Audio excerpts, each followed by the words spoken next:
SIR বিতর্কে একদিকে যখন আজ নির্বাচন কমিশন সাংবাদিক বৈঠক করবে, তখনই অন্যদিকে বিহারে ভোটার অধিকার যাত্রার সূচনায় রাহুল গান্ধী। 1300 কিলোমিটার পথ সফর করবেন কংগ্রেস সাংসদ। 17 দিন ধরে চলবে রাহুল গান্ধীর এই ভোটার অধিকার যাত্রা। 1 সেপ্টেম্বর পাটনা ময়দানে শেষ হবে যাত্রা। সংশোধন সংঘাতের মধ্যে আজ সাংবাদিক বৈঠকে নির্বাচন কমিশন।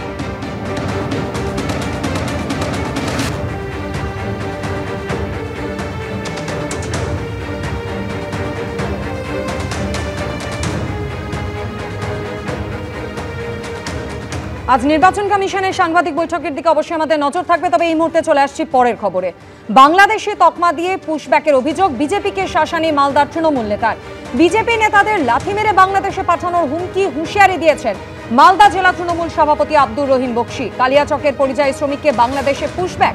এখানকার বিজেপি নেতারা স্বীকার করে নিয়েছে ভুল হয়েছিল, সেভাবে তোমাদেরও লাথি মেরে বাংলাদেশে পাঠিয়ে দেব, তারপর দেখব তোমাদের পরিবার কিভাবে কাঁদে। বিতর্কিত মন্তব্যের পরও নিজের অবস্থানেই অনড় মালতীপুরের তৃণমূল বিধায়ক।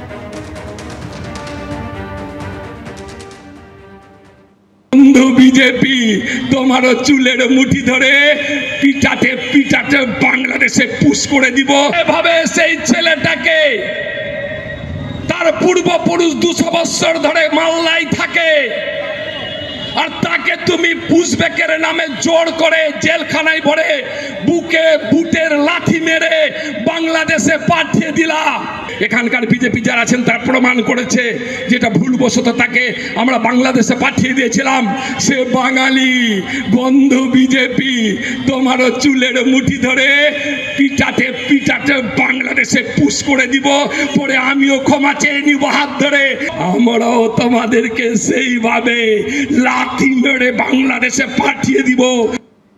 আব্দুর রহিম বক্সি যে ভাষাতে হুঁশিয়ারি দিয়েছেন আপনাদের শোনালাম, পাল্টা নিশানা করেছেন সুকান্ত মজুমদার। তিনি বলেছেন চুলের মুঠি ধরতে এলে ওর হাত কেটে দেওয়া হবে, চিন্তা নেই।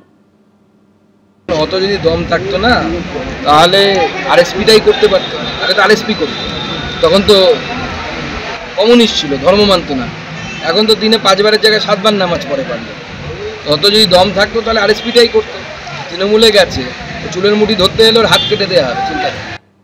মালদা জেলা তৃণমূল সভাপতি আব্দুর রহিম বক্সির মন্তব্যকে কেন্দ্র করে বিতর্ক দানা বেঁধেছে। যদিও সেই বিতর্কের পরও নিজের অবস্থানেই অনড় তিনি। কি বলেছেন শোনাবো।